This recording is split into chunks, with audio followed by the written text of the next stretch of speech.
नमस्कार BP news में आप सभी दोस्तों का एक बार फिर से बहुत बहुत स्वागत है। दोस्तों आज हो गया है 9 जुलाई की जो बड़ी खबरें निकल के आ रही है एक एक करके जानेंगे, लेकिन उससे पहले एक छोटा सा निवेदन, अगर आपने हमारे चैनल को अभी तक सब्सक्राइब नहीं किया तो प्लीज़ सब्सक्राइब के लाल बटन दबाकर चैनल को सब्सक्राइब करें। पहली और जो अहम बड़ी खबर निकल के आ रही है दोस्तों वो है मुंबई और दिल्ली के बीच का फासला। जी हाँ, राज ठाकरे पहुँच चुके हैं दिल्ली और किया है सोनिया गांधी से मुलाकात और ईवीएम को लेकर बनाया है प्लान। उन्होंने कहा है कि मुंबई महाराष्ट्र में ईवीएम से नहीं होने देंगे चुनाव, ईवीएम से पूरी तरीके से भरोसा उठ गया है।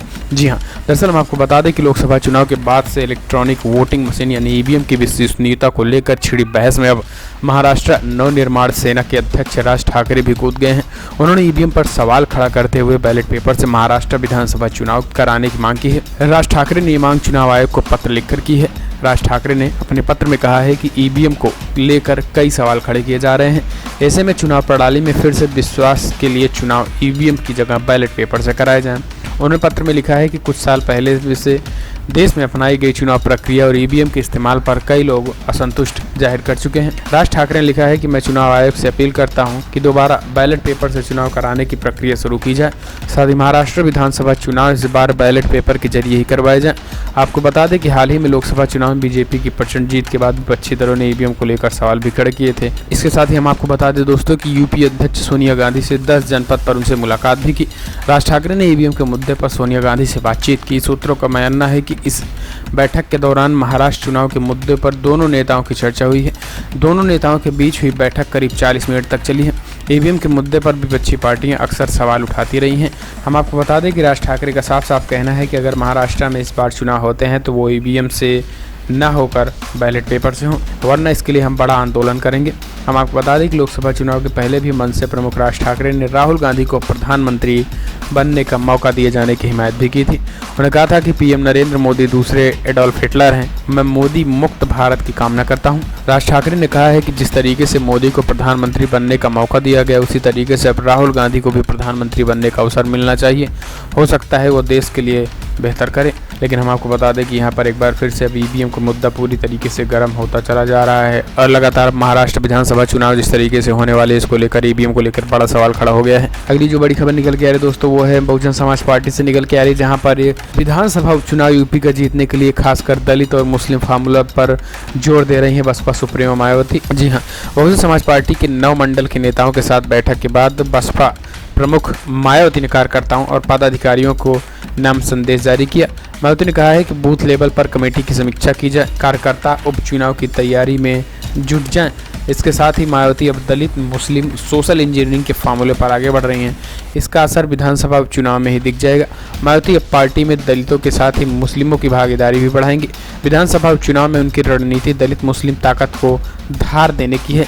यही वजह है कि उन्होंने मुस्लिमों को कम टिकट देने के आरोप अखिलेश पर लगाकर पूरी तरीके से उन्होंने मुसलमानों को लेकर अपना रास्ता साफ कर दिया है। हालांकि देखने की बात होती है कि मायावती को इसका कितना फ़ायदा होता है, लेकिन अब राजनीति पूरी तरीके से शुरू हो गई है।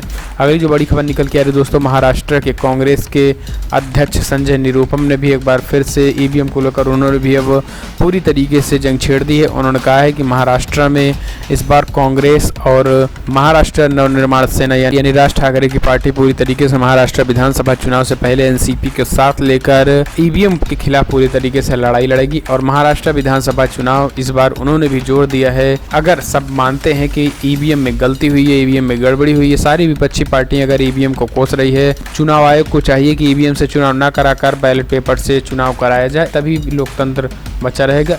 इसलिए उन्होंने पूरी तरीके से ट्वीट करके ईवीएम हटाने की उन्होंने भी वकालत कर दी है। हालांकि देखने की बात होती है कि महाराष्ट्र चुनाव में होता क्या है। अगली जो बड़ी खबर निकल के आ रही है दोस्तों वो है सीएम योगी ने बड़ा आदेश यूपी में जारी कर दिया है। उन्होंने कहा है कि कांवड़ रूट पर बंद रहेंगे शराब मीट की दुकानें, हेलीकॉप्टर से बरसाए जाएंगे कांवड़ियों पर फूल। जी हाँ, यूपी में कांवड़ यात्रा के दौरान रोड पर पड़ने वाली शराब और मीट की दुकानें पूरी तरीके से बंद कराने का आदेश कर दिया है। इस संबंध में मुख्यमंत्री योगी ने आदेश जारी करके कहा है कि पूरी तरीके से उन दुकानों को बंद कर दिया जाए जो सड़क, हाईवे और जिन रास्तों से कांवड़िया जाते हैं उन रास्ते पर एक भी दारू की दुकान और मीट मांस की दुकान नहीं खुलनी चाहिए। इसकी जानकारी मुख्य सचिव अनूप चंद पांडे और डीजीपी ओपी सिंह ने दी है। उन्हें बताया है कि कांवड़ यात्रा के दौरान सुरक्षा व्यवस्था कड़ी रहेगी। ड्रोन व हेलीकॉप्टर से पूरी यात्रा की निगरानी की जाएगी। वहीं कांवड़ यात्रा के दौरान डीजे की आवाज़ कम रखी जाएगी और सिर्फ भजन गाने बजेंगे, अश्लील गाने चलाने वालों के खिलाफ कार्रवाई की जाएगी। साथ ही हर जिले में कंट्रोल रूम बनाया जाएगा। पूरी तरीके से कांवड़ को लेकर अब योगी सरकार ज़बरदस्त फॉर्म में नज़र आ रही है और किसी भी कांवड़ियों को दिक्कत ना हो, इसको लेकर योगी सरकार ने फरमान जारी कर दिया है। अगली जो बड़ी खबर निकल के आ रही है दोस्तों, वो हार के बाद पहली बार 10 जुलाई को यानी कल कांग्रेस अध्यक्ष राहुल गांधी अमेठी आने वाले हैं। जी हाँ, लोकसभा चुनाव में अमेठी की अपनी परंपरागत सीट गंवाने के बाद राहुल गांधी पहली बार वहां जा रहे हैं। 10 जुलाई को वो अमेठी में पार्टी कार्यकर्ताओं के साथ बैठक करेंगे। इस दौरान वो चुनाव में मिली हार के कारणों की भी समीक्षा करेंगे। दरअसल अमेठी लोकसभा क्षेत्र कांग्रेस का गढ़ रहा है और यहाँ मिली करारी शिकस्त केवल राहुल के लिए नहीं बल्कि पूरे कांग्रेस पार्टी के लिए बड़ा झटका है। सूत्रों के अनुसार एक दिवसीय दौरे में वो कांग्रेस कार्यकर्ताओं के अलावा आम लोगों से भी मुलाकात करेंगे। आपको बता दें कि अमेठी सीट से बीजेपी की उम्मीदवार स्मृति ईरानी इस बार चुनाव जीत गई हैं। राहुल गांधी के वायनाड सीट से चुनाव जीते हैं। अगली जो बड़ी खबर निकल के आ रही है दोस्तों, कर्नाटक से, जहां पर कांग्रेस के विधायकों को खरीदने के लिए 100 करोड़ रुपए के ऑफर दिए गए हैं, बीजेपी ने दिए हैं। जी हां, ये बड़ा आरोप लगा दिया है कांग्रेस पार्टी के वरिष्ठ नेता आचार्य प्रमोद कृष्णन ने। दरअसल हम आपको बता दें कि कर्नाटक में 1 दर्जन से ज़्यादा विधायकों के इस्तीफे के बाद से कांग्रेस जेडीएस गठबंधन की सरकार गंभीर संकट में आ गई है। इसके लिए कांग्रेस बीजेपी को सीधे कटघरे में खड़ी कर रही है। बीजेपी विधायकों की खरीद फरोख्त कर रही है। आचार्य प्रमोद कृष्ण ने ट्वीट करके बीजेपी से तीखा सवाल किया है। उन्होंने कहा है कि पूरे देश पे कब्जा करने के बाद भी पेट नहीं भरा है, चल दिए कर्नाटक सरकार गिराने। एक एक विधायक को 100 करोड़ रुपए, इतना पैसा कहाँ से आ रहा है? पूरे देश में पूरी तरीके से हम आपको बता दें कि सरकार बनाने और गिराने भारतीय जनता पार्टी ने चालू कर दिया है। कभी मध्य प्रदेश तो कभी पश्चिम बंगाल तो कभी कर्नाटका में पूरी तरीके से बीजेपी आक्रामक रूप में दिख रही है और यहाँ पर विधायकों को 100 करोड़ रुपए देने की बात कह रही है। अगर जो भी विधायक बीजेपी में जाता है उसको 100 करोड़ रुपए मिलता है और यही कारण है कि पूरी तरीके से सरकार बनाने और चलाने का काम शुरू हो गया है। लेकिन देखने की बात होती है क्या होता है। अगली जो बड़ी खबर निकल के आ रही है ये भी कर्नाटका से। कर्नाटक के निर्दलीय विधायक नागेश का येदियुरप्पा के पीए और बीजेपी ने अपहरण कर लिया है। ये कांग्रेस के डीके शिव कुमार ने बड़ा आरोप लगाया है। कर्नाटका में जारी सियासी उठक पटक के बीच राज्य के मंत्री और निर्दलीय विधायक एच नागेश के मंत्री पद से इस्तीफा देने के साथ ही मौजूदा कांग्रेस जेडीएस सरकार ने समर्थन वापस लेने का ऐलान कर दिया है। एच नागेश के इस्तीफे को लेकर कांग्रेस के वरिष्ठ नेता डीके शिव कुमार ने बड़ा बयान दिया है। उन्होंने कहा है कि निर्दलीय विधायक नागेश, जिन्होंने कुछ देर पहले मंत्री पद से इस्तीफा दिया है, उन्होंने मुझे फोन करके बताया कि उनका येदियुरप्पा और पीए बीजेपी द्वारा अपहरण कर लिया गया है। जब वे एयरपोर्ट पहुंचे थे तब फ्लाइट निकल चुकी थी।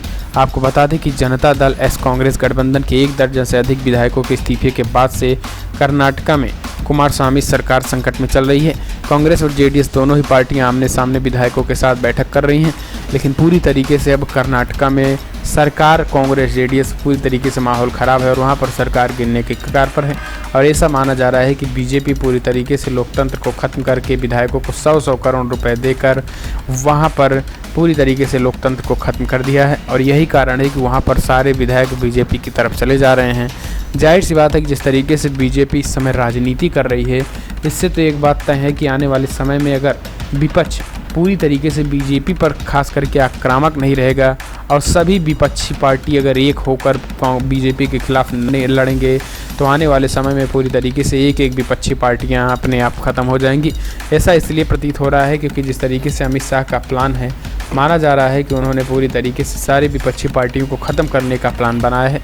देश कितना आगे जाएगा इसका प्लान ना बनाकर विपक्षी पार्टियों को ख़त्म करने का प्लान गृह मंत्री अमित शाह ने पूरी तरीके से तैयार कर लिया है। इसको लेकर माना जा रहा है कि कर्नाटका में सरकार गिरा कर बीजेपी की सरकार बनाने के बाद फिर मध्य प्रदेश की तरफ बीजेपी घूमने वाले हैं, जहां पर मध्य प्रदेश में भी अब कमलनाथ की कांग्रेस सरकार वहां पर भी पूरी तरीके से संकट मंडराया हुआ है और वहां भी सरकार गिराकर मध्य प्रदेश में शिवराज की फिर से सरकार बनाने पर जोर दिया जा रहा है। इसके साथ ही हम आपको बता दें कि बीजेपी और कांग्रेस पार्टी देखने की बात होती है क्या होता है, लेकिन हम आपको बता दें कि इसी साल 2-3 महीने बाद 3 राज्यों में चुनाव होने हैं। बात करें तो महाराष्ट्र और हरियाणा और झारखंड में चुनाव होने वाले हैं। ऐसे में भारतीय जनता पार्टी पूरी तरीके से एग्रेसिव मोड में दिखाई दे रही है। उनका मानना है कि अगर हम पूरी तरीके से कांग्रेस पार्टी के ऊपर जय विजय पराजय बनाए रहेंगे तो पूरी तरीके से भारतीय जनता पार्टी को फायदा होने वाला है और यही कारण है कि 3 राज्यों के चुनाव को देखते हुए बीजेपी उस लहर को बरकरार रखना चाहती है कि जो 2019 के लोकसभा चुनाव में था। हालांकि लोकसभा चुनाव में लहर थी या फिर ईवीएम ये तो बैलेट पेपर से चुनाव होने के बाद ही पता चलेगा। अगर महाराष्ट्र में अगर आप मानते हैं कि महाराष्ट्र हो या फिर झारखंड हो या फिर हरियाणा हो, बैलेट पेपर से चुनाव होना चाहिए, तो इस वीडियो को दिल से लाइक करें। साथ ही कमेंट के माध्यम से अपनी राय देना ना भूलें कि कर्नाटका में जो हो रहा है उसको लेकर आप किसका जिम्मेदार मानते हैं। क्या बीजेपी वाकई में 100 करोड़ रुपए देकर खरीद फरोख्त कर रही है? अगर आप ऐसा मानते हैं तो कमेंट के माध्यम से अपनी राय देना ना भूलें।